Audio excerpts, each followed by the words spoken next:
Hey, good evening, everybody. It is 7 o'clock on Sunday. I don't know if you can see it, but like right there, we can't even see my hand right there.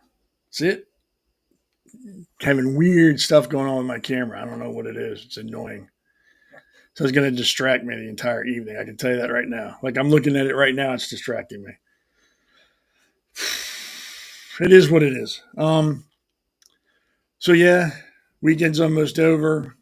Work week's going to start in less than 24 hours. We're back to the grind. I still haven't hit lotto. So there's that. Um, we'll just want to get into it real quick before we go any further. Ray St.Clair, the pastor, was going to be on today, but he lives out in the Midwest, southern part of the Midwest. And we just spoke. He's having some serious flash flooding where he lives. His power's out and his signal's very weak at best. So we're not going to have him on. I'd rather him be safe and his family be safe and they can take care of what they got to take care of. Can always reschedule it. It's not a big deal. So we can blame the weather for that. Damn weather. So yeah, we'll probably try to get him on next Sunday. We'll figure something out. I always do. I'm pretty resilient that way. But yeah, he's got more to deal with than he needs. That doesn't need to be on this. He's got to deal with that. So send some good thoughts and prayers his way to his family and him, and let's hope that flash flooding dissipates quickly and there's no damage and everybody's safe. It's been crazy weather. I can only imagine what the winter's going to be like. It's probably going to be horrible, like blizzards and woolly mammoths and stuff like that. If it's anything like what's going on now, um, but don't worry, I will come up with something and keep everybody entertained. I always do. It's my job. So let's get right into the breaking news. I'm sure you've all heard about this. It happened earlier today. A lone gunman drove his truck into a church for the Latter-day Saints, got out and opened fire. I think he hit and wounded 10 people. And the last thing I read, 2 people had died because of that. He killed 2 people and then deliberately set fire to the church. As of the last update I saw, I think the fire is under control, if not out, and they're going through the rubble. They've released some information about the subhuman that did this, and I'm only going to say his name one time. That's it. His name is Thomas Jacob Sanford, a 40-year-old resident of Burton, Michigan. He was identified as the perpetrator of the deadly attack at the church. Allegedly, he rammed his vehicle into the church doors, opened fire with an assault-style rifle. Well, they're just saying that to, drum up drama. Any rifle you use shooting at somebody becomes an assault rifle. And he set the building on fire, killing 2 people and injuring 8 others. He was later killed in the shootout with police. So at least they killed him. That's a good thing. He was a Marine who served in Iraq from 2004 to 2008. He was married with a young son, and an online fundraiser was created in 2015 to support his son's treatment for a rare medical condition. Records indicate Sanford made donations to the Democratic Party on multiple occasions. Not that that matters. I don't know why people are worried about what party he's a member of. Doesn't matter. I wouldn't care if he was a Republican. What he did here sums him up, not his political leanings. What he did to other people, how I'll remember him. I could care less about his party. That's just unnecessary fodder, just to drum up more bullshit for people. I mean, like what he did isn't enough. Let's go ahead and tell him what his political leanings were, because that's what's really important, not what he did, who he voted for, and who he sent money to. You know what? We all know the liberals are lunatics. We know it. So we don't need to hear about it every time something bad happens. Oh, he was a liberal. We know that. That's automatically assumed at this point. If someone hurts somebody else or destroys property, we automatically assume that they're liberal. We don't need to be told. They're just like, oh, yeah, I already knew that. And that's what's really sad about the whole situation, that's what we assume. But it is, like I said, it's facts. And beyond that, I'm just upset that what he did. I'm more upset for the people he killed, the people he wounded. Like I said, I don't care about his political party. It's a given at this point. I don't need to hear it. But the violence is getting out of hand. And once again, It's perpetrated by the left. I challenge anybody to show me at any time in history where Republicans or people on the right have committed as many violent crimes against people than that the liberals have committed in the last year, 2 years, 3 years. You're not going to be able to compare the two. Liberals are crazy, and they're proving it. I don't know what's going on with the world. I don't have the answers. I don't think anybody does at this point. I think it's just protect yours and your own and do what you can to help, but don't ever forget that it's out there waiting to get you. And that may sound alarmist, it may sound dramatic, but it's the truth. You can't even go to church now and not be worried about someone coming in with a gun and killing you. I mean, where can you go now and not feel like, oh, I gotta look over my shoulder, I gotta know what I'm doing, who's here, who's there? Where can you go nowadays and not have that feeling? Nowhere. Everywhere you go. Everywhere you go. And it's sad. It wasn't that long ago where this wasn't a concern. None of this was a concern that long ago. Now, like I said, wherever you go, you got to be aware, situationally aware, no matter where you go. You can't afford to just ignore facts. It's pretty sad. Here's some news that might shock some people. There's a war going on in Ukraine with them and Russia, and apparently things are being blown up and bombed. In other news, water is wet. It's a war. Wars are horrible. They're not fun. They're not romantic. They're not exciting. They're destructive and horrible. So I don't know why this is news. Well, I know why it's news, because they got to drum up support for Ukraine so we can keep sending them billions of dollars to be involved in a war that's not our concern. So they're going to keep talking about this and showing us as pictures. But at the end of the day, it's a war. I don't know why anybody's shocked about what's going on. Russia struck Ukraine with the largest aerial bombardment of the 3.5-year war, hitting a government building in the heart of the capital for the first time. Russia fired 13 missiles and launched more than 800 attack drones. It's a war. I don't know why people are still making this news. Doesn't involve us. The outcome will not affect us. After this war, Russia's not going to move on to take over the rest of Europe. They're not going to have the money or the equipment to do that for years after this. I've said it before. They have depleted almost everything they have fighting Ukraine. If it wasn't for North Korea sending the ammunition, they'd have no more ammo. They don't have the guns, the money, or the equipment anymore after this to do anything. So I don't know why everybody's saying if we don't stop them here, they're going to take over Europe. After this, they couldn't fight off a cold. I'm telling you, they're not going to be a force to be worried. We need to be watching China. China. Nobody's watching China. That's the sad part. That's what's crazy. It's China. But we're not going to worry about China. Let's worry about Russia and Ukraine. But again, it's a war. I'm sorry it's going on. They're horrible. I'm sorry people are dying, but it's a war. Things are going to get blown up. People are going to die. It's horrible, and it needs to stop. But at the end of the day, it's got nothing to do with us. Nothing. The Democrats, not so long ago, hated Ukraine. Now they love them. We just need to be very careful. Stop sending them money. Give them some ground rules to play by, then stay out of it. Stop sending them money. It's not for a worthy cause. And it's going to keep going on. How long was Russia and Afghanistan for? 12 years? 20 years? Some crap like that. This is going to draw out and be just like that. And then they'll just leave one day. And then it'll start up again. And there will always be war over there. That's the sad part. That's the sad thing. But it's the truth. And we're not going to end it. We just need to make sure it stays local and doesn't spread. That's what we should be doing. Beyond that, make sure they don't get into Europe and do crap like that.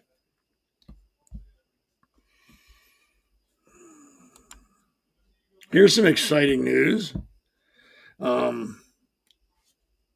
He dropped out of the mayor race for the New York mayor. Well, the only concern with that is he's I think what I've read, he's endorsed the communist, the anti-Jew communist who's running for mayor. He's going to endorse him. So it's just another shit show that's going to stay a shit show. We need just to wall off New York. Now, what was that movie? Escape from New York, where they walled it off. That's what we need to do. Let them live in their, wallow in their own misery. Doesn't involve us. We can't save them. They don't want to listen to reason. Be done with them. Just like California, be done with them. Wall them off, make them their own country, and let them deal with it themselves. We got to stop trying to save stupid people from their stupid decisions, because they're stupid people and they're not going to listen to us. They think they know better. So they're going to elect a communist in New York who hates Jews. And you got the idiot, I don't know if you heard about that or what he said lately, Gavin Newsom in California, who said he went to a restaurant today or yesterday, and everybody, not just one or two people, he said all the restaurant employees stopped what they were doing, ran up to him crying and hugging him and saying they were scared of Donald Trump. They needed to run for president. And you know what's really funny is people will believe that truly happened. That's what's funny about all this stuff, that there are morons out there that will believe that happened to that Gavin Newsom, that an entire restaurant staff stopped what they were doing, ran up to him with tears in their eyes, their hands out, begging him to save them and to run for president of the U.S. because only he could save us. Man can't run his own state. Let one of the biggest cities in his state burn. He's got riots happening all the time. He's fighting law enforcement from enforcing laws in the land. But these morons wanted to run for president. Can you imagine the state of this country if he actually got elected president?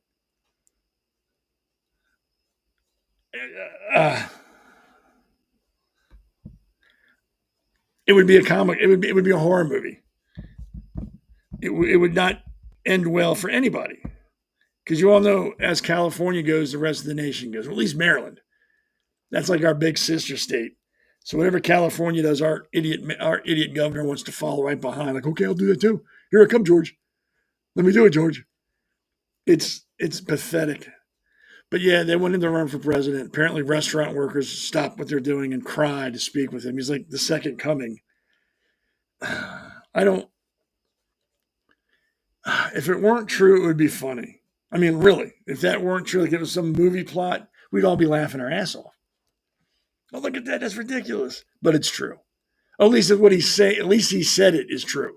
Like I said, I don't think that happened. I don't think he's getting emails and calls from thousands of people every day begging for him to run for president because of Trump. I don't believe any of that. I believe he's trying to hype up a following, so he's making stuff up. Like most liberals do. Liberals are not the most honest people on the face of the planet. They like to embellish. Like I said, if it weren't true, it would be funny. But it's true. He's saying it. And like I said, I don't believe it's true. Hopefully, if it did happen, it's like one or two people who are probably illegal aliens begging for him to save them from ICE. I don't think the entire restaurant staff was crying and weeping openly because he was there and they wanted him to run for president. I don't believe that. And if you believe it, that's great. I think you're a schmuck if you believe that, but okay. It's your life. You can do whatever you want to do. I am not going to judge you at all. So there's that. So like I said, Pastor Ray St.Clair won't be here this evening. Sorry about that. So I am going to do my best to ad-lib this show. I had everything set up to have him and talk to me. He's got some major issues going on. I'm more concerned about him than I am about this. So I'm going to push through like a trooper, and hopefully we'll have a good time. All five of us will have a good time. Again, the chat's open. If you have any questions for me about anything, literally anything, because I have nothing planned really, we can talk about whatever you want to talk about. So if you ask a question, we'll talk about it. There were some things I had planned, so I'm going to try to stick to them and go with those, but it's all good. And I forgot to say anything. I am Seth Eisenberg. You can see that down here. Oh, there's my hand. My hand disappeared. There it is. There's my hand. And this is the conservative corner. So hopefully you're in the right place with the right person. If you're not hang out for a while, you might like it. You might not. I don't know. Oh, well, we can talk about this to start off with. I was in the hospital again Friday night, all night Friday, most of the day Saturday. Apparently, I cut my foot on something, and not just like a little cut. Like there was a, and this is a little graphic, so I apologize. There was like a huge flap of skin hanging off my foot, like a book. It opened like a book. You can't see because my hands disappear. It opened like a book. The only way I knew what had happened is I was walking through my kitchen and my sock felt like it was wet. So I thought I'd stepped in some water, like I dropped an ice cube and it melted. So I looked behind me and on my kitchen floor, there was like 5 or 10 bloody footprints. So of course I flipped out, looked down at my sock and it was soaked. I could have wrung the blood out of my sock. Apparently it was very sharp because it wasn't like a tear or jagged. It was like a slice, like when you slice meat, sliced. Couldn't stop the bleeding. I mean, I think I went through a whole roll of paper towels and a towel, and it just would not stop. There's blood on, still have blood stains on my carpet in the living room. It's old. I got to get a new carpet anyway. And I was sitting down, wrapped up, had to call a friend of mine to drive me to the hospital because I couldn't get to the hospital. I was just bleeding too much. So I got to the hospital, checked in. It was a Friday night, but it wasn't busy. So I sat there for 3.5 hours before someone saw me. This is Frederick Health Hospital in Frederick, Maryland. If you're familiar with Maryland or Western Maryland, that's the area I live in. So I got in there after 3.5 hours, back in the waiting room, the holding cell, whatever you want to call it, in the emergency room. I think I saw a PA came and looked at my foot. So we're just going to clean it out and we're going to wrap it. You'll have to go to the VA to have them do more and that's all she said. So a nurse came back.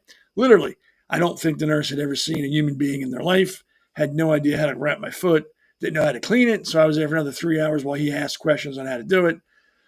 They didn't give me any antibiotics. They did give me pain medicine because it hurt. It hurts now. I can feel my heartbeat in it. And then sent me home. Yeah. So the the short of this story is if you live in Frederick, Maryland, avoid Frederick Health Hospital at all costs. Seriously. Drive the other 30 minutes the opposite way to go to Carroll County General Hospital if you're between the two of them. Or if not, I would drive the other extra 45 minutes past Frederick Health Hospital and go to Meritus Hospital in Hagerstown. I would avoid Frederick Hospital at all costs. I'm not alone in that. A lot of people have stopped going there because of that. They drive the extra distance for emergencies because it's just not worth it. It is a shithole of a hospital run by incompetent people. And it's just a matter of time, in my opinion, before someone dies there in the waiting room waiting for help. There were people there while I was there. Literally, I was talking to who had been there for 9 hours waiting to be seen by a doctor. 9 hours. While I was there, 3 people left because they'd been waiting too long and said they were going somewhere else. That's just ridiculous. It's ridiculous. And the only reason I stayed there is, like I said, a friend had to drive me. I had no alternative. I wasn't going to have them drive all over God's great creation to get me help. And I was still kind of bleeding, so I didn't want to take the chance. Looking back on it, had I just driven the extra half hour past, I could have been at my VA hospital with actual doctors and nurses that know what they're doing and probably would have spent the same amount of time with the drive to go there and come home. So in the future, that's what I will do. Again, Frederick Health Hospital is a joke. I would not go there. And I don't want to get emails or calls from people to tell me, oh, I've been there before and they're great. I don't care. I'm not asking your opinion. I'm not looking for an explanation. I'm telling you what my experience was for the second time that I've gone there for an issue. Both times were a joke. Both times I swore not to go back there. And the only reason I went back to this time again because it's closer and a friend drove me. So save your explanations and how great it is for somebody who cares. I don't. And if you're just joining us, like I said, Pastor St.Clair lives in the Midwest. Where he's at is experiencing some serious flash flooding. His power's flickering on and off. His signal's weak. So we decided it's in his best interest and his family's interest to hunker down and do what he's got to do to protect them and make things safe. We can always do this again. He can come on anytime he wants to. He's more than welcome. I had him on before. I was on that other thing, and he was great. We had a blast. So I understand why he can't, and our prayers and good thoughts are with him that they weather through this and everything is fine and there's no damage and life goes on tomorrow. So if you're hoping to see him, I'm sorry, you're stuck with me again, but we'll have a good time. So yeah, that was my experience at the hospital. Again, stay away from that hospital. Frederick. Well, I keep saying Frederick Memorial because that's what it was called before it was purchased by whoever purchased it. Now it's Frederick Health. Stay away from it. Literally, don't go there. I'm not exaggerating. You can check out the reviews they have. I think over like 70% are like 1 star. They are horrible reviews. They ain't lying. So what I wanted to talk about with Pastor Ray was some things that had crossed my mind, and he has a master's in theology. So he, in my opinion, he is the expert, the only expert I know. I've called him in the past with questions I've had, and he's always been very nice, very friendly. He never seems like I've bothered him. I'm sure I've asked stupid questions. Very gracious man, and I can understand why he does what he does. So I want to go over what I wanted to talk with him and give you my opinion on him. And then when we get him back next week, we can redo it again with his opinion, which probably is more important than my opinion. So the first thing I wanted to talk about is marriage rates in the country. As you can see, in 2024, they had dropped from 1940, when it was at 80% of people were married, to 2024, where only 50% of, it was like 50% of people were married. Now, why is that important? It's important, and again, I'm going to talk about religious things and political things, but don't take me as the final say on religious things. Again, when Pastor Ray St.Clair can come on, we'll ask him, but this will be my opinion. It's important because the family is the foundation for everything else in this country. And I'm not speaking about the world. I'm going to speak to this country. Your family is where you draw your strength from. It's where you have your reasons for doing what you do. Like when I go to work in the morning, I don't work for the company I work for. I work for my family. I'm there to provide for them. The company I work for, and I'm not trying to be rude or crass, I don't care about. If they fold up tomorrow, it'll be an inconvenience until I can find another job, but that's not my heart and soul. It's not important to me. My family, my son is my daughter, my grandkids, those are what's important to me. That's why I do get up every morning at 5:30 to go to work. Not because I want the company stocks prices to go up or I want my CEO to like me. It's because I want to feed my family, I want to keep a roof over their head. Now, religiously, it's important because that's what God wants you to procreate, wants you to have children, live long and multiply, be fruitful. And again, it boils down to strength. That's where you draw your strength from. And kids need that mother, father. They need to have that. And studies have shown kids that come from mother, father households, and I mean a woman and a man, fare much better later in life than their counterparts. As a matter of fact, children with a father fare much better. If you take the father out of the equation, incarcerations rates go up, high school dropout rates go up, teen pregnancy goes up, drug use goes up. It's important. And I'm not saying that, mothers are horrible. I'm saying they complement each other, like yin and yang. You need to have one and you need to have the other. Fathers are there to set that bar. For boys, for sons, fathers are there to teach their sons what a man should be. That is how they will model themselves. How dad acts is how I'm going to be. So if you have a father, for example, who's an alcoholic and abusive, and all his son sees is him beating his mom or drinking all the time and not working, not supporting the family, he will grow up more often than not thinking that's how men are supposed to be. That's why we get the cycle of abuse. He will do the same things he saw. Are there exceptions to that rule? Most certainly. There are a lot of people I know who grew up in homes like that are not like that at all. So I'm not saying that's it. If that's how you grow up, you're done. The die is cast. Your life is set. Sorry, I got a drink. I don't know if it's antibiotics that got me on because of my foot, because of the big cut, but I got cotton mouth. Like I am constantly, I could drink this whole can of soda and 2 seconds later, I'll have cotton mouth again. It's a real treat. But back to what I was saying. Now, if the son grows up with a father who's, supports his family, loves his wife, loves his kids, spends time with them, supports them, goes to work and interacts with them in a positive manner, again, that son is going to grow up with that bar set high, and that's how he's going to act. He's like, that's how dad acted. That's how I need to be. That will be his role model. That's why it's important to have both mom and dad. Am I saying single moms are horrible? No, I've said that a minute ago. They're not horrible. But that's like having a peanut butter and jelly sandwich with no peanut butter. It's still kind of good, but it could be better. That's what I mean. Dad's like peanut butter, mom's like jelly. You put them together, you got a great sandwich. Seriously, and I'm not trying to be funny. It's the best analogy I have. Now, if you take moms out of the equation, children don't fare as well, like again, as they would in a two-parent household. Moms are there to teach, empathy and understanding, how to deal with other people in a good way. Not that fathers don't, but that's what moms are there for, more of the emotional support. Fathers are there for more of the logical support. That's why you need both of them. If you don't have a mom in the house, you're probably going to grow up being a very, probably, I'm not saying it's guaranteed. You're going to grow up probably very distant from people. You're going to be angry.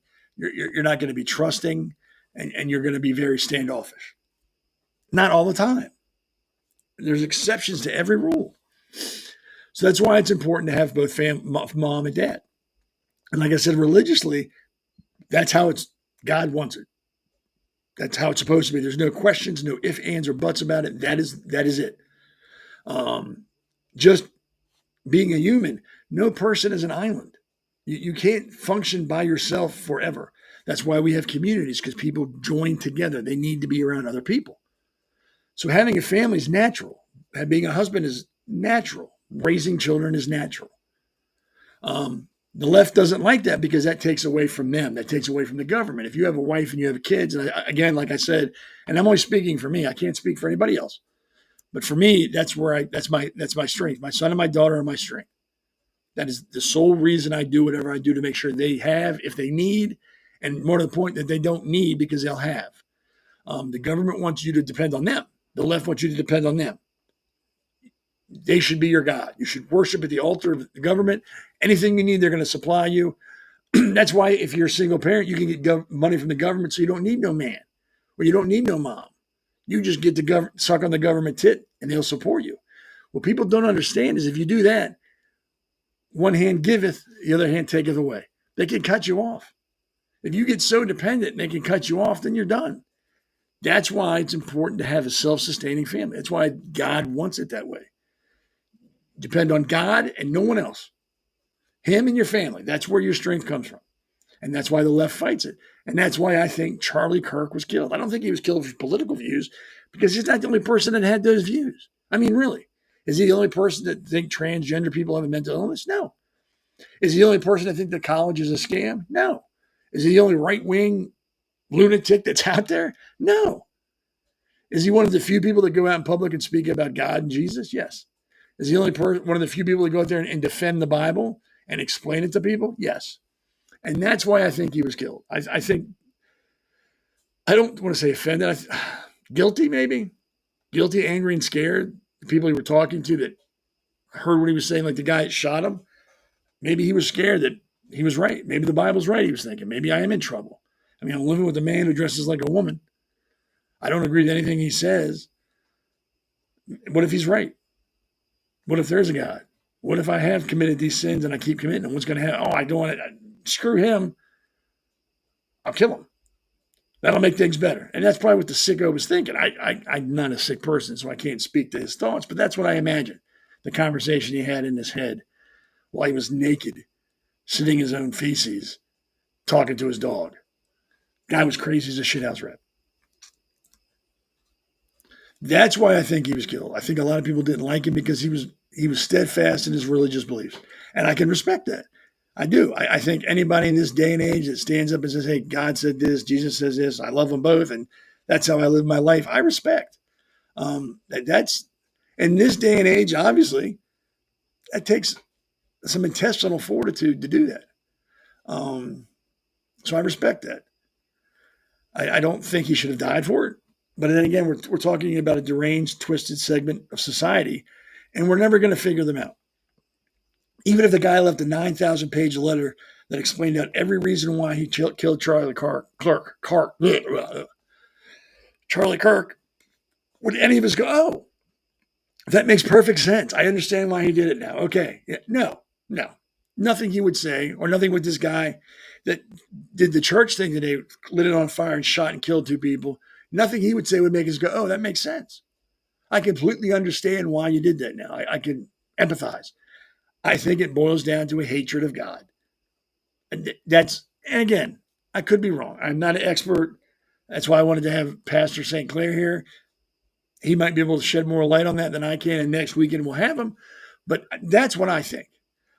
Again, I don't think Charlie Kirk was a pioneer in what he believed in as far as political beliefs. I don't think he's the only person.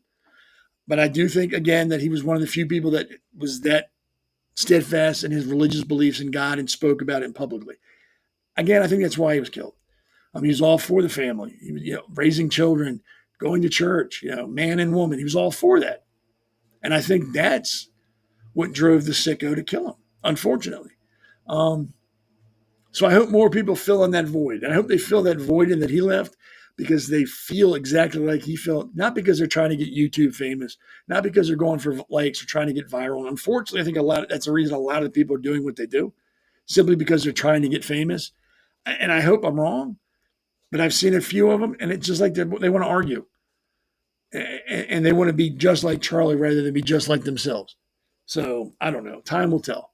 But that's why I think the family's important. And again, let me show that graph in case you didn't see it.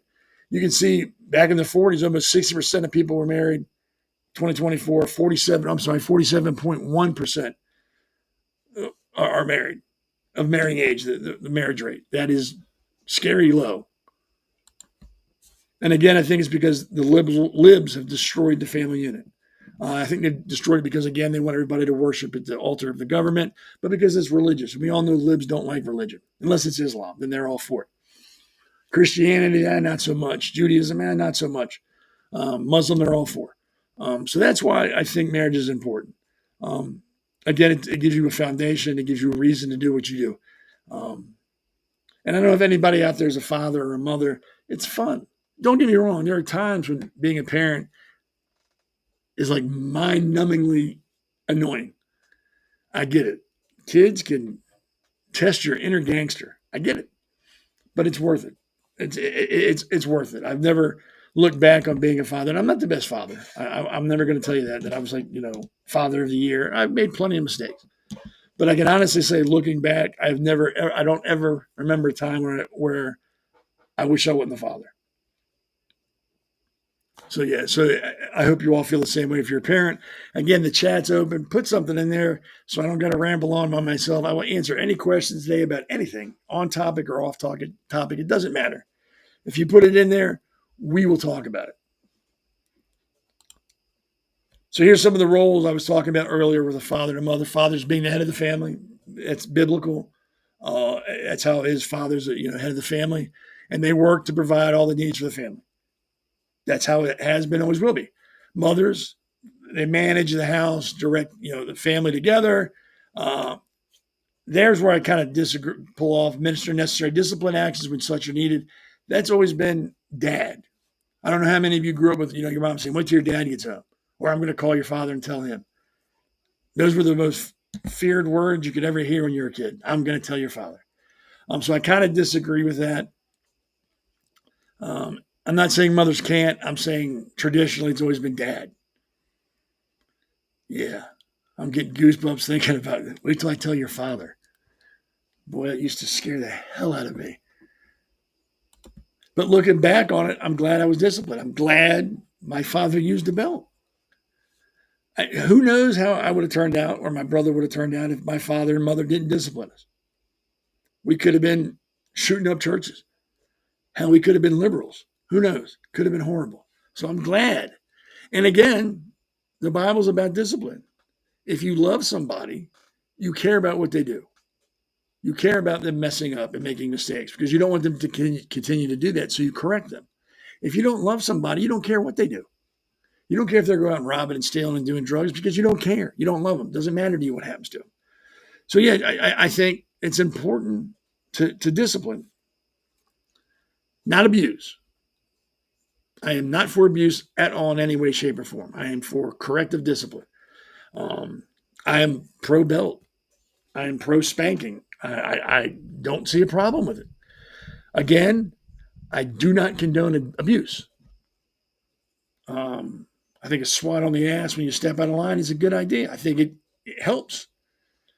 I don't think, little Johnny, go sit in the corner for 10 minutes and then we'll talk about it when you're done. For that 10 minutes, little Johnny's thinking about how can I do this again and not get caught? So yeah, I am pro-discipline, anti-abuse. That's a big, big difference. Please keep that in mind. All right, let's take a break real quick. I'll come back and we'll talk about other things. And again, jump on the chat if you want to say something. I will respond. America's Pulse Network. The mainstream media is bought and paid for. The truth is twisted to fit their agenda. But America is waking up because podcasts are the future for trusted media. Welcome to the America's Pulse Network. It is a network built by patriots that upholds the Constitution. The America's Pulse Network stands for God, truth, and the America First movement. There is no corporate propaganda, no government spin, just real news, real talk, and real voices fighting for faith, freedom, and the future of this great nation with common sense. Here are some of America's Pulse Network podcasts. Alexandra Levine Live, hosted by Alexandra Levine. Jersey Shore Podcast, hosted by Damon Galdo. The Conservative Corner, hosted by Seth Eisenberg. APN's The Pulse, hosted by Alexandra, Damon, and Seth.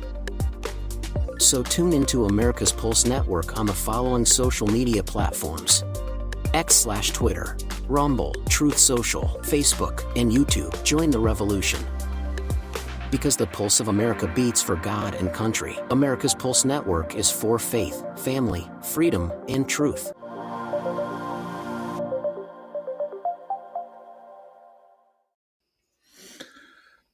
So yeah, like I said, we have really good podcast. I don't know if y'all can see the chat. Damon Galdo has Damon the Hammer. I call him the Hammer just because he's from Jersey.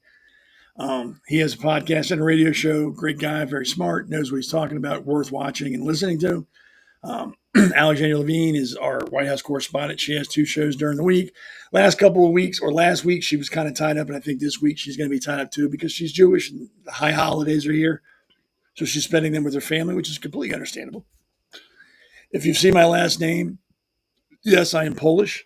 So I adhere to, I come from a Jewish family, so I'm a very bad Jew. I don't practice. I should.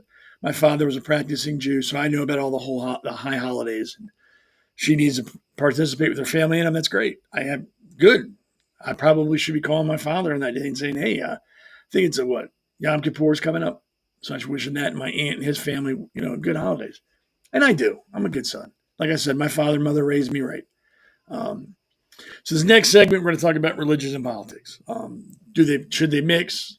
Do they mix? What responsibilities do politicians have, and what responsibilities do pastors and preachers and reverends and fathers and rabbis have to their people?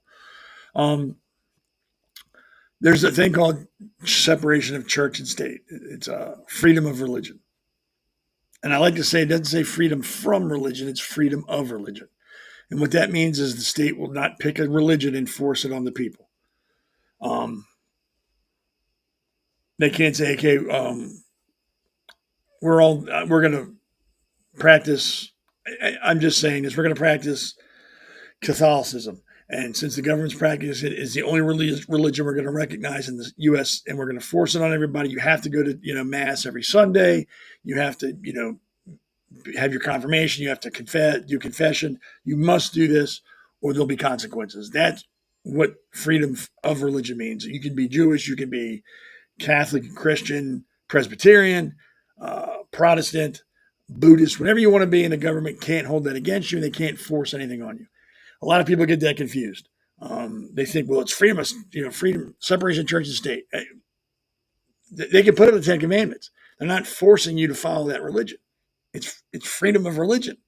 So if a local government wants to put up the 10 Commandments at a monument at their county house or wherever, there's nothing wrong with it. They're not forcing it on you.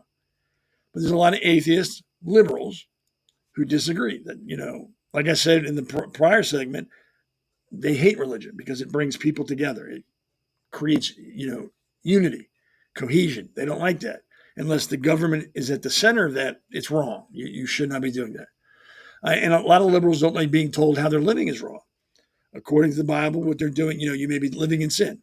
And it is what it is. I've never seen, there's the Westboro Baptist Church. That's a bunch of psycho sons of bitches. I don't even consider them a religion. I consider them a bunch of nutcases waiting to get sent to the 13th floor of a hospital. But I've never seen anybody who's really, even like the Pastor Ray St.Clair would have said when I've talked to him previous, everybody's welcome to the church, no matter who you are. They don't judge. They're not judging you. They'll judge your sin. Maybe I'm speaking out of turn for him, so don't hold him to I'm saying that. But everybody's allowed to his church. They may counsel you, hey, look, how you're living is wrong. God doesn't say that. The Bible says you shouldn't do that. You need to change. But they're not going to hate you. I've never met anybody who's religious that hates anybody. They want to help people. They want to turn you away from your sin and bring you into God, and that's their job. I mean, I would be kind of wary of somebody who claims to believe in God and the church and the Bible that wouldn't go out of their way to try to help somebody who they think is sinning. I would be concerned if they didn't do that. I would question if they truly are a believer. Like, yeah, you're not really doing what I thought you'd be doing to help this person. Are you really a believer, or do you just say that because it sounds good? So yeah, I've never met a religious person that hates anybody. I've met many liberals who hate religious people, but never the other way around. So I think religion and politics should mix somewhat. I don't think one should overrule the other. I do think there's a time and place for everything. I don't think it would hurt to have some religious, undertones in D.C. I mean, it's a den of vipers. Some of the biggest liars in the world are in D.C. So maybe it wouldn't hurt to have a little bit of religious, a little religion injected into that dump.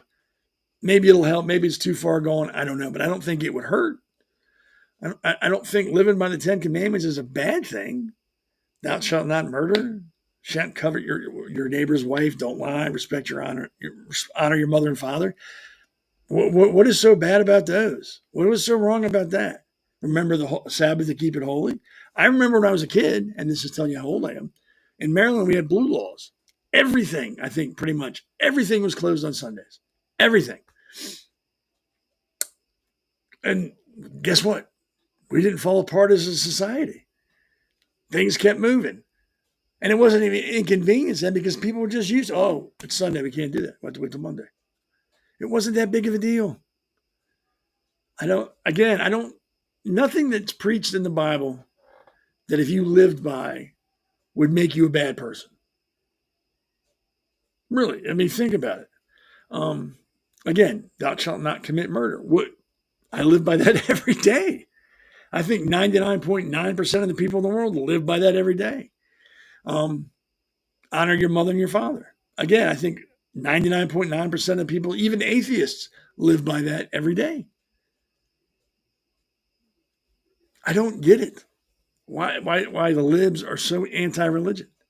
And it's not just they're anti-religion, they're violently anti-religious. It's not like they want to have a discussion about it. They want to fight you and spit on you, burn the church down and shoot people as they pray. They are violently anti-religious. And it's getting worse. It's almost every day or at least once a week now, some liberals out there killing folks. Now, I myself am not a perfect human being. I myself, while I believe in God, am not, what's the word I'm looking for? A holy person, I guess. I believe sometimes violence is the answer, and that's probably wrong. But that's how I believe. Violence sometimes is the only answer to a question you're confronted with, and that's just life. I don't think, and I hope I'm wrong, I don't think turning the other cheek and extending an olive branch to the liberals is going to work at this point. We've done that for so long, I think they view that as weakness. And that's why they do what they do, because they think we're weak. And I hope I'm wrong. I hope compromise, or not compromise because I'm anti-compromise. I hope diplomacy and talking can fix these things. I truly hope that it can. But deep down in places where I don't talk about at parties or anything like that, I don't think it's going to work. I think this is going to escalate to something horrible. Not because of us, but because of them. You can only be pushed around for so long before you have to push back. And yes, I'm well aware the Bible says, turn the other cheek. I'm well aware of that. And most of the time in our lives, we do. We don't, we get caught off in traffic and someone gives us the finger. We don't chase them down and beat them with a baseball bat. Someone jumps in front of us in line somewhere. We don't get upset and push them. And you know what? Let them do what they want to do. It's not that big a deal. Live and let live. But there comes a time when they're killing us, when they're killing people. You can't ignore that. You can't let that slide. You can't just go, oh, we'll talk to them. Let's have a conversation about this. You can't. It's costing people lives. They're burning churches. They're shooting at children. We have to draw lines. And I know, again, this is not very biblical or very righteous, and I understand that. Like I just said, I am not a holy person. I'm a human being. And I'm a human being I'm beyond scared of what I've seen. I'm angry now. I am angry.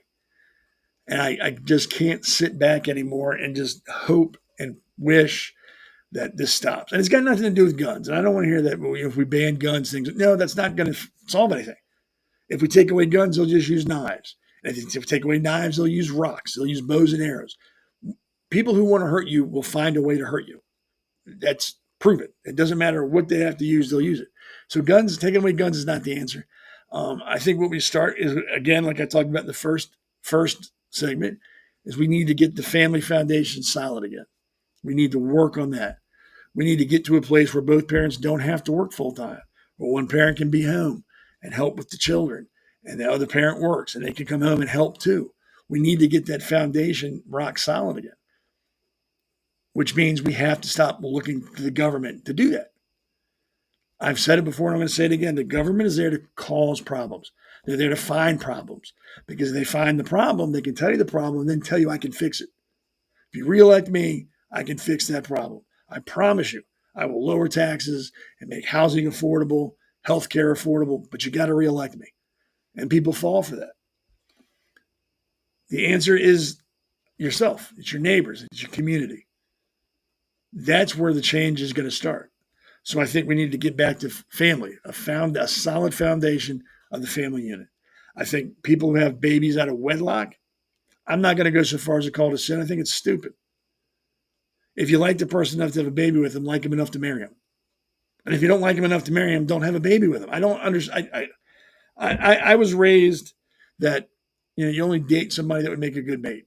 So you date people that you would want to be in a relationship with. So I would hope that would extend to having sex, that you have sex with somebody that you'd want to have a relationship with. And I know I'm not stupid. I'm not naive.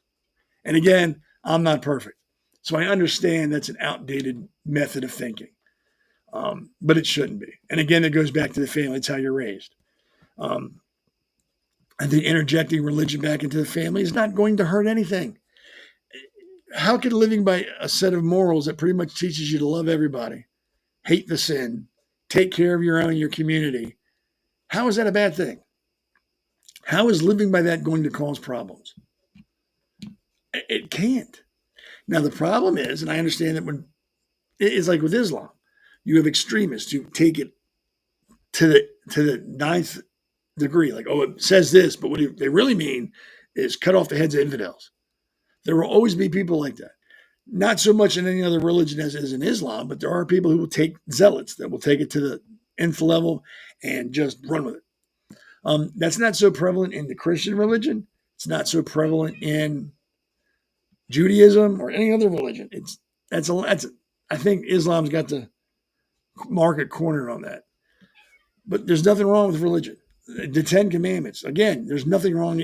How would your life be worse if you lived by those 10 Commandments? It'd be a good thing.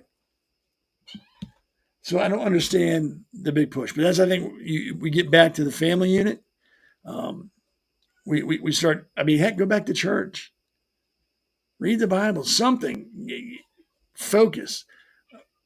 Religion helps you focus on the good. It's a focal point. It'll carry you through tough times. And I am not, by any stretch of the imagination, a religious person. I have not been given the gift of faith. What I had, I lost for personal reasons. But that doesn't mean I don't believe. I firmly believe that there's a God, someone higher above us that may not, grant miracles, but watches and takes note and has a vested interest in how we live our lives. I'm sorry. And I begrudge no man their religion. I never have any. Well, Islam, I have a problem with them. in general, not specifically. But I don't begrudge anybody their religious beliefs. I don't. Like I said, I've never met a Christian that made me scared. I've been a lot of libs that scare me, but never a Christian, never a Jew, never a Protestant, nothing. A lot of libs have scared me because of their anti-everything. So yeah, I think politics and religion should mix 90-10. I mean, if nothing else, pull the moral lessons and teachings from the Bible, try to interject them into politics, and it can't hurt. Again, thou shalt not kill, don't covet your neighbor's wife. I mean, these are things that are perfectly fine to live by. I don't know why people are so up in arms about that or against that. It just goes back to upbringing. Again, everything goes back to the family. Every problem we have in the world, every problem we have in this country, I guarantee, like, if you look back at some of these people that go shoot people up, schools and churches, you go far enough back, there was probably a problem in their family. Something happened that changed their view.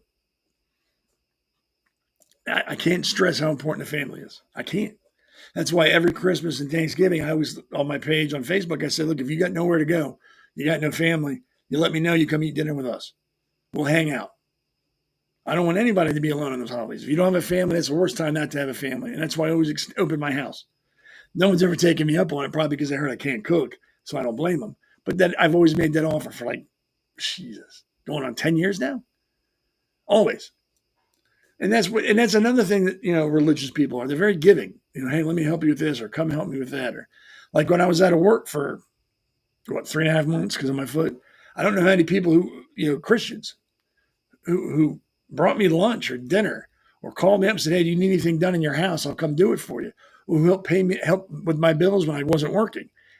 That's what Christians and Jews and people who follow God do. That's what they're told to do. What is wrong with that? And when people do that to you, you want to do that for other people. Because what's it called? Pay it forward. You don't want to be the schmuck that doesn't help anybody. I'm like, oh, I'm not going to help anybody. You don't want to be that guy. So you do what you can to help people. And like I've said before, I've helped lots of people. I've done lots of things. But one thing I won't do is come on here and pound my chest and say, look at me. Look at what I've done. Look who I've helped. This is how I helped. It's not your business. That's between me and the people I've helped. And that's how it will always stay. I will never, ever brag about that. Because if you do charity and you tell nobody about it, that's called charity. If you do it but make sure everybody knows about it, that's called conducting business. And I'm not going to conduct business with people's lives. Never have, never will. And if people have to say, well, then you haven't helped anybody, I don't care if you believe me or not. I know I have. Those people know I have, and God knows I have. Those are the only people I worry about. My family too. That's it. Beyond that, if you don't believe me, I don't know what to tell you. Other than I don't care.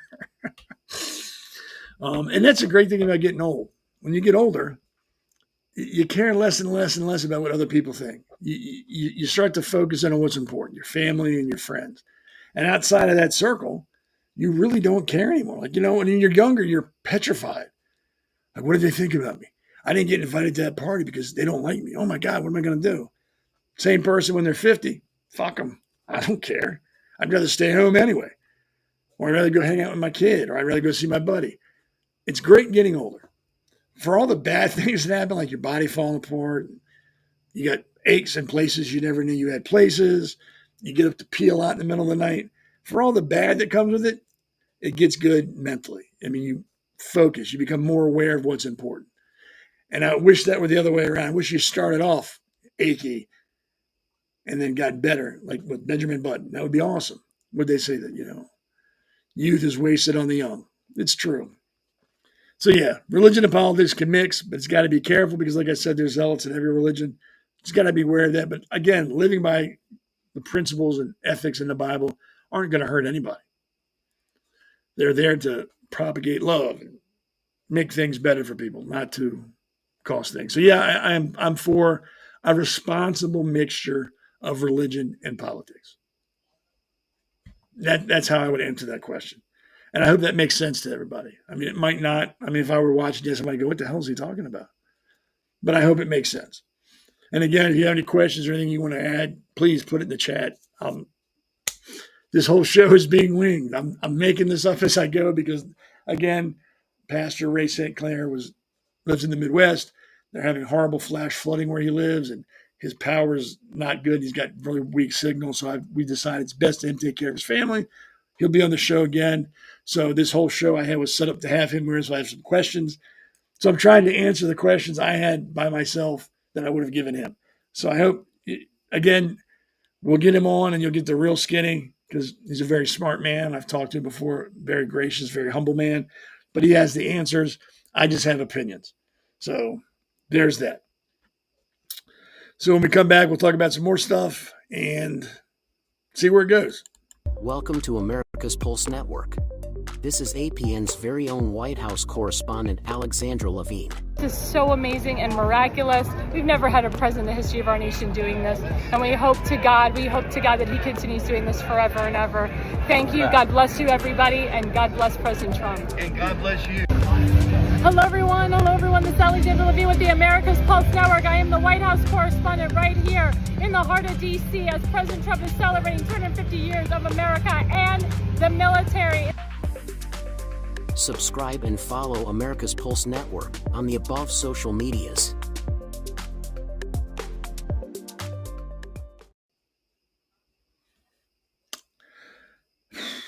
So again, Alexandra Levine's our White House correspondent. She gets to go down to all the cool stuff. They keep me locked in a cage in the back of the building because that's probably the safest thing to do with me. I don't think I would fit in with that crowd very long. I mean, I could wing it for like an hour. Then the sailor would come out and I would start cussing and calling them liars and not being very diplomatic. So it's a good thing. She's even-tempered, much more than I am. And once again, we have Damon Sherrod, the puppet master behind everything, making sure the show runs good, that everything goes off without a hiccup. So we want to thank him for all he does and keeping me in line, because that in itself is a full-time job. You all don't understand.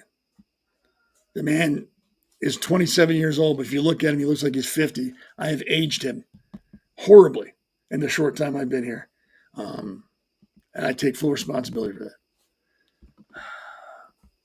So where do we go here moving forward, which is a good question. Again, this would have been a question we would have asked the pastor about, and I will do my best to answer it. Again, my opinion. I don't think we've hit rock bottom yet. I think there's still some crap we're going to go through before we hit the bottom and can start to come back up. I don't know how long that's going to be. It could be tomorrow, it could be next week, it could be next year, it could be 10 years. But I don't think we've reached the bottom yet, which is frightening. I think we're in for a long ride. I think we need to buckle down. Again, take care of your family. Be active in your community. And be ready. I think things like that happened today with that church burning and shooting in Michigan, it's not going to stop. It's going to get worse. And that's sad. Like I said, you can't even go to church nowadays and feel safe. And that's sad. I think that's what the left wants. They want you to be in fear of everything, no matter where you go. They want you to be afraid. They want you to stay home. I mean, think about this. You can order your groceries from home. You can have doctor's appointments from home on Zoom. You can talk to people over the phone, over Zoom, and never have to see them, but interact with them. You can work from home. They're trying to design everything to where you never have to leave your house, i.e., you never have to have human interaction with anybody ever again. You can stay at home and live a good life because you get everything you need delivered to you. I think that's what they ultimately want. I mean, heck, you can even attend church services on the internet now. You don't even have to be in church. Now, this may sound like a conspiracy theory, like Seth needs to put on his tinfoil hat. He's going off the deep end. But think about it. Why would they want to make sure everything you can do from home and never leave unless they want you to, like, again, no longer have human interaction? Isolate yourself. Be dependent on the government to provide power and everything you need to get everything done. Not a conspiracy theorist. I'm just thinking out loud here. If you don't ever have to leave your home to get anything done, there are some people who never will. And that's what they want. If you stay at home and you can do everything from your computer and they can cut that off, you're easier to control. Think about it. It's like that little chip now you can get in your arm that has all your records on it and they can scan it and get it. I will never in a million years do that.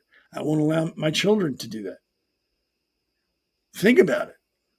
These are all things, and if you read the Bible, these are all in the Bible. Mark of the beast. They want to do away with cash. They want you to be solely dependent on them. Credit card or that chip, or wherever they can put it, and have everything you ever owned or have on that chip. Electric cars. They can shut those off. This is all to get you away from depending on your family to depending on them. It's hideous. It's insidious.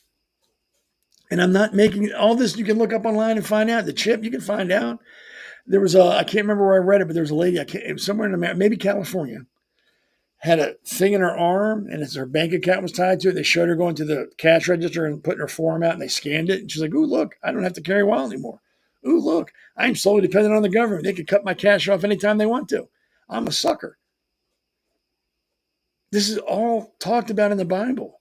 Maybe not word for word. They didn't talk about a chip and, RFID and all that kind of stuff, but they talked about the mark of the beast, that you don't have the mark, you can't get fed, you can't make money, nothing. I'm telling you. And I'm not trying to be a conspiracy theorist. I truly am not, but it's hard not to draw parallels. And they're not a stretch. So moving forward, what I think we need to do is get back to basics. Stop looking at the government to solve all our problems. There's nothing wrong with going to church. Again, if you just go to church to get that message and to have that fellowship, that's fine. If you go to church because that's what you truly believe, that's fine. Either reason to go to church is not going to hurt you in any way, shape, or form. If you go just to be around your friends and hear somebody talk and maybe something rubs off on you, what is the worst thing that's going to happen to you? Really? If you live your life by the Bible, the 10 Commandments, and what God said, love one another, is your life going to be worse or better? I think it'd be better. I don't think there's any negatives, listening to what Jesus said and living your life by that. Following the 10 Commandments and living your life by that. I don't see a negative to any of that. And again, yes, there are people who would carry that all the way to the 10th degree and turn it into something it's not, and you can't control that. There's nothing you can do about that. Let people do what they want to do. As long as it doesn't affect you or your family, there's nothing you can do about it. There's nothing you should want to do about it. Let them live the way they want to live. Look at the Amish. Very religious, very clannish. They don't even deal with the outside world because we're all crazy as shit compared to them. And they live pretty good lives. They don't bother anybody. They seem very happy, very content. And I don't even think they get inoculations or vaccines for their children. They all seem pretty healthy to me. So use that as an example. Well, it can't be done. Then explain the Amish community. How do they do it? If you're telling me you can't live a righteous religious life according to the Bible and live a good life, how are the Amish people doing it?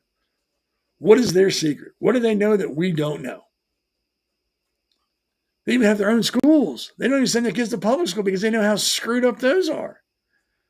Come on. They've been doing it for centuries. There's nothing wrong with that. I applaud them. I wish I had the willpower and the faith it takes to live like that. I got nothing but respect for them. And people say, well, they're rude. They don't talk. If I were them, I wouldn't want to talk to me either. It's not rude. It's common sense. We live like crap. They live as righteous as you can be, as far as I can tell. They live a pretty righteous life. The hammer's on. Let's see what the hammer asked me, because I did say I'd answer any question anybody asked. Let me put this up here so everybody can see it. What do you think about Democratic elected officials calling the Republicans fascists, Nazis, ICE, the Gestapo? And when these bad things happen, school shootings, church shootings, etc., they say we don't condone political violence. Then the next day they're right back at it with the rhetoric. That is a really good question, Hammer. I think they're talking out of both sides of their mouth. Do I think they don't condone political violence? No, I think they do. They may not condone it to the degree that we're seeing happening now with shootings and killings. I don't think I don't think a vast majority of them condone it to that level.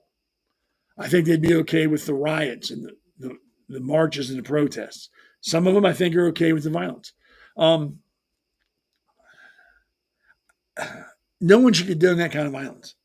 I mean, what did these people in the church, and maybe he'll have in his stupid letter they're going to find or some reason.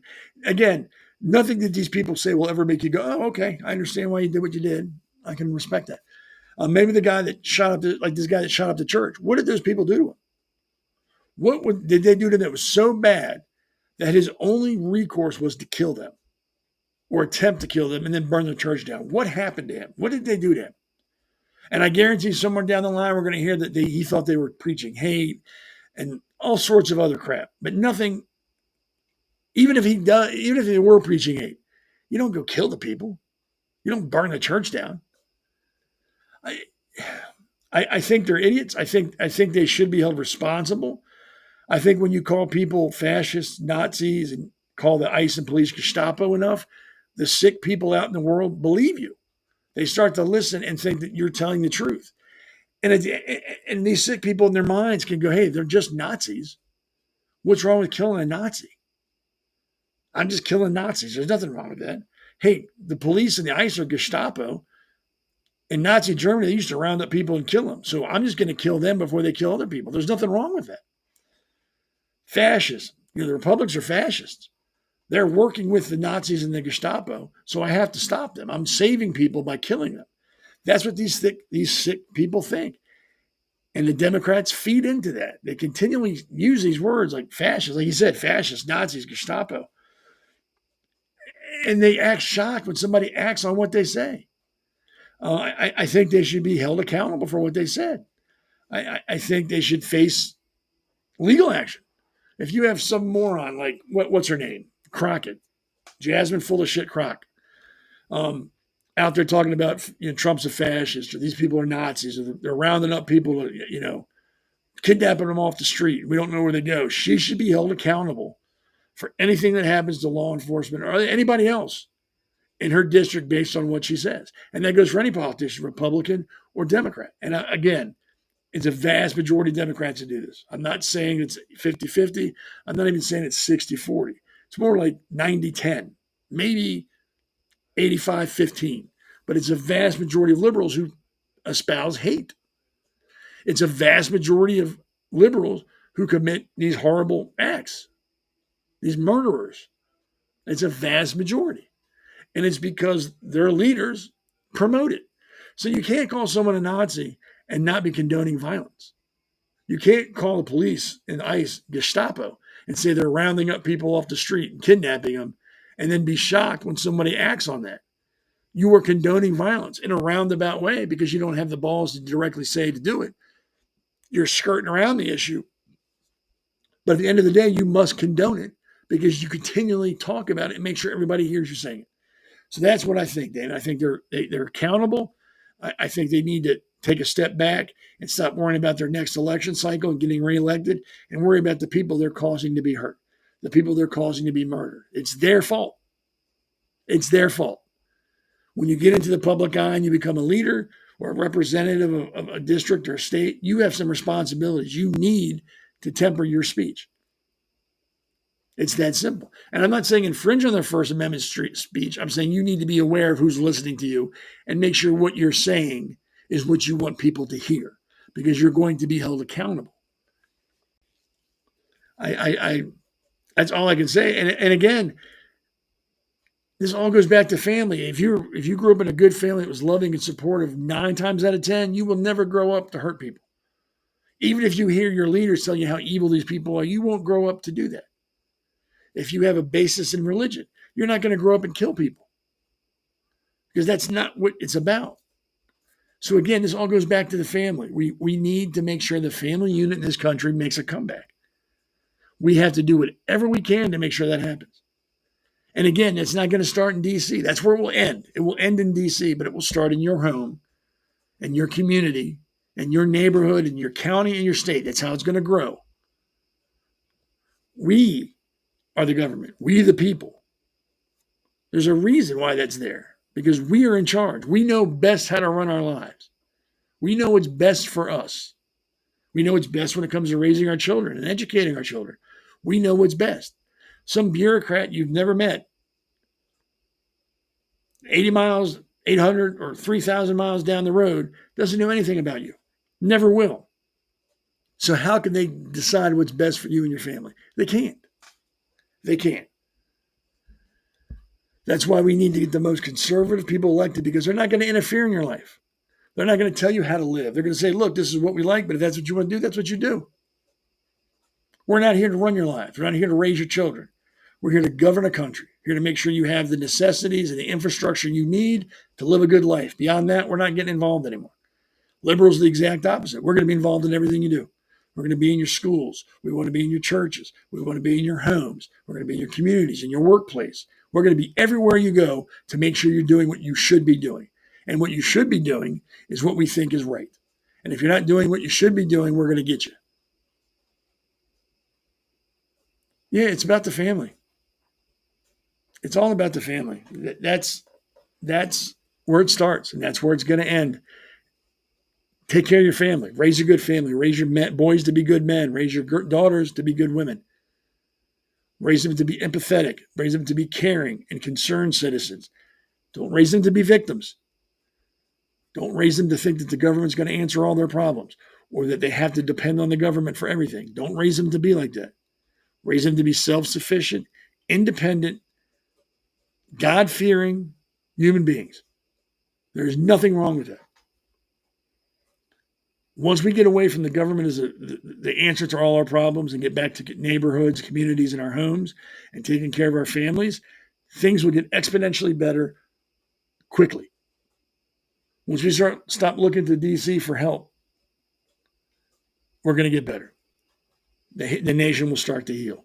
When we turn off CNN and C-SPAN and all these news outlets, and we go talk to our neighbor if we got a problem. Hey, what about this? I heard about this. What did you hear? Start talking to people face to face. Get out there and meet your neighbors. I can guarantee you I can do a poll of like 2,000 people, random. And I can go, who's your favorite football team? Can you name 5 players off your favorite football team? What was their record last year? What was the last year they won the Super Bowl? Most people could rattle that off. Not even football, just your favorite sports team. Keep it like that. They could rattle off stats all day long. I could follow that question up with what's your neighbor's name? And what's your kid's third period teacher? And what do they teach them? They couldn't answer the question. I'm willing to bet more than half could not answer those questions. That's sad. That's sad. We need to get away from idolizing sports people and idolizing politicians and actors and idolize our family. Make them just as important, if not more important, than your favorite quarterback or favorite pitcher. That's where your energy needs to be. That's where you need to focus. Because none of this is guaranteed. You are not promised today or tomorrow. What you have is what you have right now. You need to make the most of it. I mean, you need to ask yourself every time you wake up in the morning and you go to work, yesterday, is what I did something that I want my kids to remember? If I die today, will my kids remember me as a good person or a bad person? Will my friends think of me as a good friend or a bad friend? We need to start worrying about, well, if I die today, what will happen with my job? I need to get that promotion. When you're dying, your kids are not going to remember the times you worked overtime or all the times you were at the office. You're like, oh, Dad was such a great guy. He worked all that overtime. They're going to remember going fishing with him, having dinner at the table, talking about things. That's what's important. No one has ever been on their deathbed and said, damn, if I only spent more time at the office. Nobody. And it's sad that we have to get to that point in our lives when we realize everything we thought that was important isn't. It doesn't make a damn bit of difference what we thought was important. Who our favorite football team was. How many stats I could rattle off. What promotions I got at work. What kind of car I drive. Or what my title is. Or how much money I make a year. When we get to that last minute in our life, when you're on that deathbed and you're surrounded by your family, you realize that instant, none of that matters. None of it. And I'm not a hippie. I'm not. I'm as conservative as you can get. But I also realize what's important in this nation. And I don't know why. Is it because we turned our back on God? Is it because we allow anybody to come in this country with their own beliefs and we cater to them rather than them cater to us? Is it because hundreds of other thousands of other reasons? I don't know why. All I know is we have to turn away from that and go back to what made this country great. Family. Family. Everything that happened in this country was for families. People fighting for their family, fighting for the right for their family to do this or that, or worship whatever God they wanted to worship, or live the way they wanted to live. That's what started this country. We got away from oppression, and we're welcoming it back. We're letting it come back, and we don't even bat an eye. It's like I said, I've gotten past the scared. I'm at the angry part. I can't be the only person that notices this. I can't be the only person that sees this. I know I can't be, because there's 6 of you listening to me now. So I know at least 6 of you. 6 of you have somewhat of the same idea and same beliefs as I do. So you 6 need to tell 6 other people. And then those 6 got to tell 6 more. That's how this thing starts. And I'm not saying turn your back on the government. We don't need them. What I'm saying is they have a role. They need to play their role. More importantly, they need to know their role. And maybe we need to remind them what their role is. Your role doesn't include my household. Your role doesn't include being in my kid's classroom. Your role is in D.C. to make sure my roads are safe, my bridges are safe, buildings are fine, and that my country is well defended. Beyond that, I don't need you. I don't. We did just fine for all those centuries without a big government telling us what to do. Maybe I'm crazy. I don't know. But I think once we get back to the family unit being the most important thing, things will get better. And that includes religion. I don't see a problem with religion. I don't see a problem with a foundation based in God. I don't see a problem with it. Others do, and I can prove it to you. Guy shot up the church. Guy shot Charlie Kirk. Other guy went to the private Catholic school shooting people. I can show you that the liberals don't like religion. They don't like God. They don't like people not worshiping government. I can prove it. It's right there. It happened today. So yeah, focus on what's important. If you focus on what's important and you take care of what's important, everything else will fall in line. Trust me. You take care of the little picture, the big picture comes into focus. And the little picture is your family. It starts at your home, at your dinner table. Turn off the TV. Hell, turn off my podcast. If it's dinner time, go sit with your family. Turn off all the electronic stuff you have. Sit down and talk. Ask about your kid's day. Ask your wife or your husband what they did today. Hell, before it gets to that, ask your wife or husband if you can help them cook. That little thing will pay dividends. You may not be around to see it, but it'll pay dividends down the road. Your kids will do the same thing. They'll have a strong family. They'll have a family that does the right thing. Not all the time, because nobody's perfect, but they'll do the right thing more often than not. And that will carry on to their family and their family. And then one day, 100 years down the road, your great-great-great-grandkids will be sitting around eating whatever they're going to be eating back then. Hopefully it won't be like Impossible meat or vegetarian chicken or whatever. They'll be eating whatever they eat. And someone's going to go, hey, do you remember Grandpa, great-great-great-great-granddad Seth? I read that, I heard from Granddad that he heard from his granddad, so on, that, he was big on family dinners and they used to sit down. So he said that was very important. They'll remember you. So in essence, you'll never be dead. You'll never be gone. You will always be there. And for a good reason. So yeah, don't mistake unimportant stuff with important stuff. Don't let people tell you the government's important. Or it's important that we help everybody in the world, or we help, all the illegal aliens. That's not important. What's important is at your dinner table, in your house right now. People who share your last name. Those are what's important. Your friends are important. Your title at work doesn't mean shit to anybody except you. Nobody cares. And if they do care, they're not your friends and they're not important, because they have the depth of a sheet of paper and they're materialistic and they're not going to help you when push comes to shove.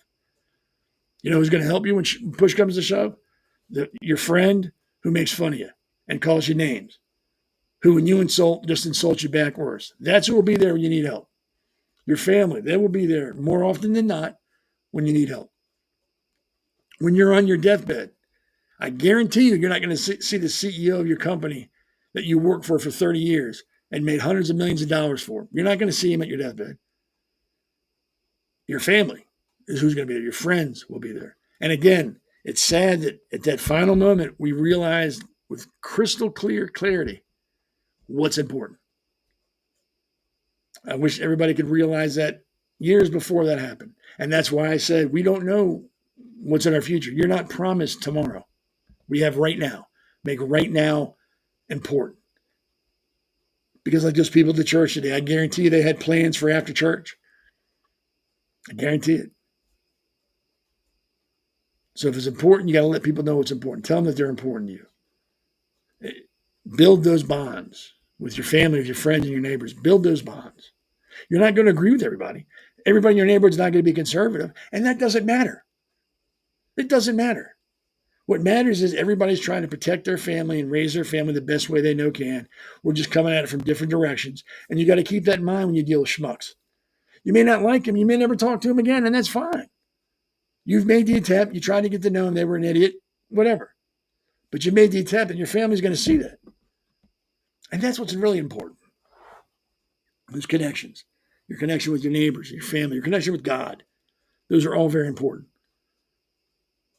Don't think for 1 minute they're not. Don't let the government downplay it. Don't let your local government downplay it. Don't let the Board of Education tell you that they know best what's best for your family, and your kids need to learn about transsexuals and homosexuals and furries and whatever bullcrap is going on now. Don't let them tell you that.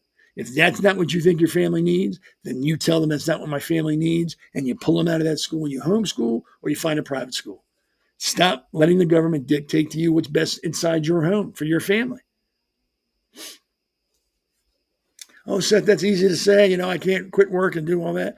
If it's important, you'll find a way. It's really that simple. Homeschool doesn't mean it's just you. There are neighborhoods and communities now, crazy, that have homeschool schools.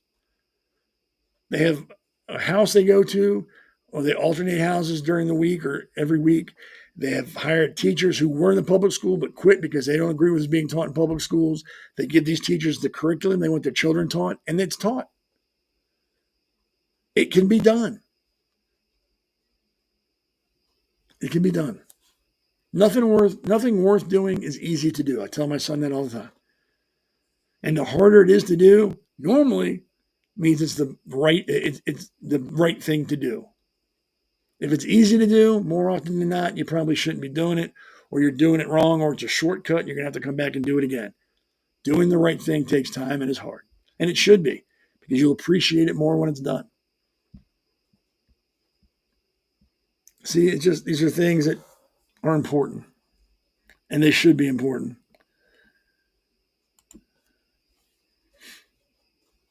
It's just, again, it's going to take a concerted effort to get back to that. Again, Trump is trying, but Trump is one person fighting his own party. We got to stop laying things at his feet and saying, here, fix it. Take care of this. You do it. Start looking to your family. Look into your community. Like I said, I'm going to keep repeating that because it's important. That is very important. Stay off social media. It's nothing but idiots. Nothing but liars. They're jokes. I'm looking at something I posted. I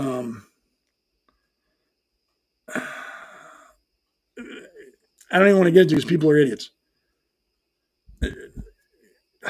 Anyway, I don't want to talk about that because I'm going to blow up. And I've tried to keep it civil this whole cast.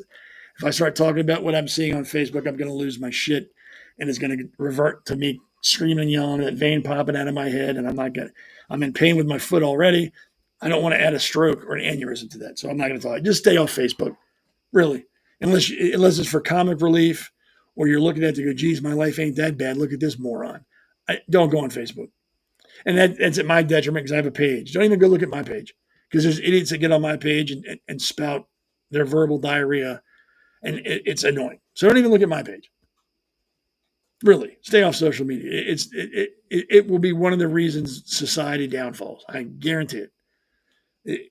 Have unlimited access to any information ever in the history of our planet, and people go in there to argue with people they've never met, never seen, never spoke to, because they posted a picture of something they don't like, and they will argue about it.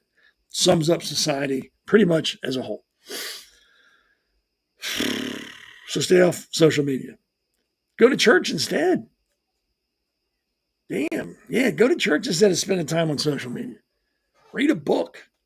Read a book to your family. Read the Bible. Read the Talmud. Something.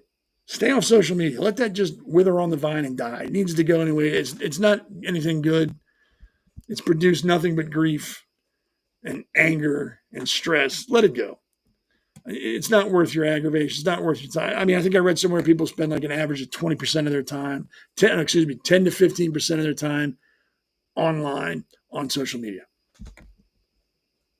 That's a lot of time. So don't. Cut it down. Let them.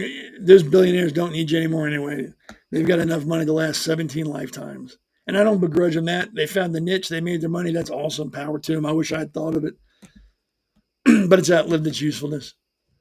It's no longer useful. It's a breeding ground for stupidity. I can't. Okay. Anyway, stay off social media. Bunch of idiots. Some of these people that post this stuff, I honestly don't know how they dress themselves in the morning. I really, really don't. I'm shocked that they even know how to use a computer with some of the crap they spew out. It's amazing. My father told me when I was a kid, and it took me years to realize what he meant, but I finally did. He told me one time, if heartbeat and breathing weren't involuntary, there'd be a lot of dead people in the world. And I used to think, well, yeah, of course it would be. But as I got older, I realized you'd have to think. I got to breathe, got to get my heartbeat, got to think. A lot of people don't think. So if they had to think about that, yes, they'd be dead. Like I said, it took me a few years to figure that out. But it's true. I don't think we're doomed as a society. I think we still got a chance. But like I said, it starts with the family. All right. Well, I think I've rambled on enough. I hope you enjoyed today's show, even though it was thrown together as it was going. If you're interested in having your own podcast, again, go to AmericaPulseNetwork.com, left-hand side menu, and then follow the instructions. Again, we have Damon Galdo's show, The Hammer, 2 days a week plus a radio show. Alexandra Levine has her own 2 shows.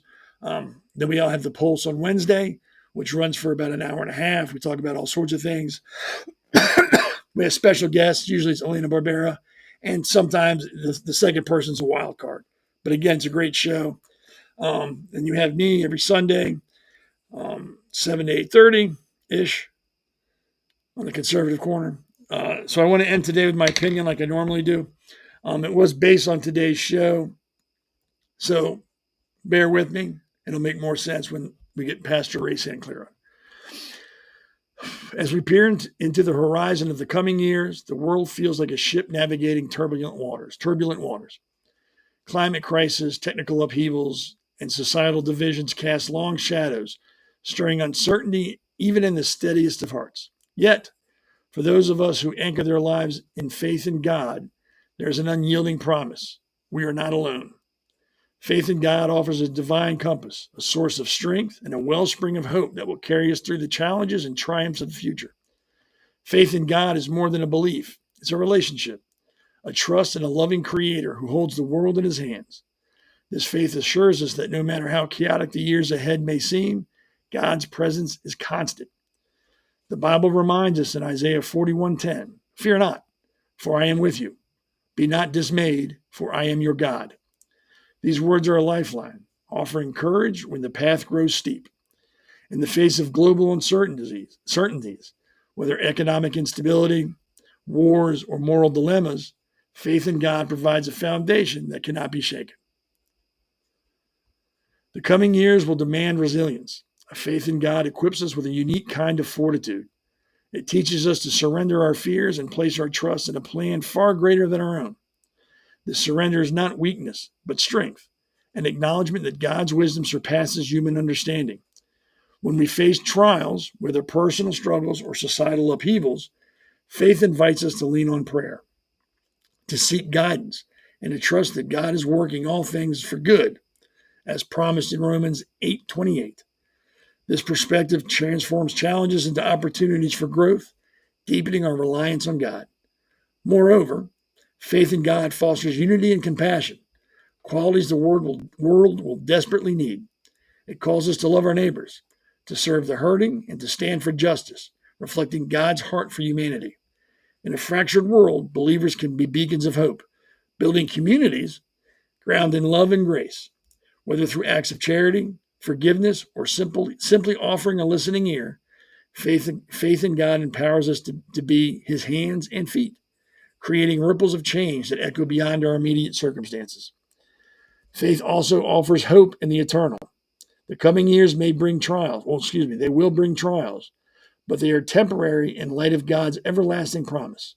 For believers, the assurance of eternal life provides perspective that transcends the fleeting anxieties of this world.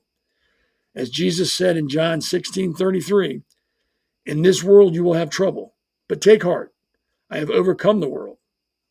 This truth anchors us, reminding us that our ultimate destination is secure, no matter what storms we face. As we step into the great unknown, faith in God is our greatest asset. It does not promise a life without struggle, but guarantees a Savior who walks with us through every valley. It calls us to live with purpose, to act with courage, and to trust in God who is sovereign over all. In the coming years, let us hold fast to this faith, praying boldly, loving fiercely, and trusting wholly in God's unfailing love. With him as our guide, we will not only endure, but shine as lights in a world that needs his hope more than ever. Again, that's just my opinion. You can tell me to kick rocks, pound sand, whatever you want me to tell me. Just my opinion. So thanks for joining me this evening. Again, I apologize, and as I'm sure Pastor Ray St.Clair apologizes. Weather had caused unforeseen events. He couldn't be here. We will get him on as soon as we can. I hope you'll join us again for that, because he's a great man, very, very humble, and knows a lot. Thanks for watching me. Again, I'm humbled that you spend time with me on Sunday nights. I will see you Wednesday at 8, and I will see you again next Sunday, same bat time, same bat channel. So thanks for joining me. And again, remember, if you live your life set on a base set of principles rather than a party, you're going to lead a very good life, something you can be proud of.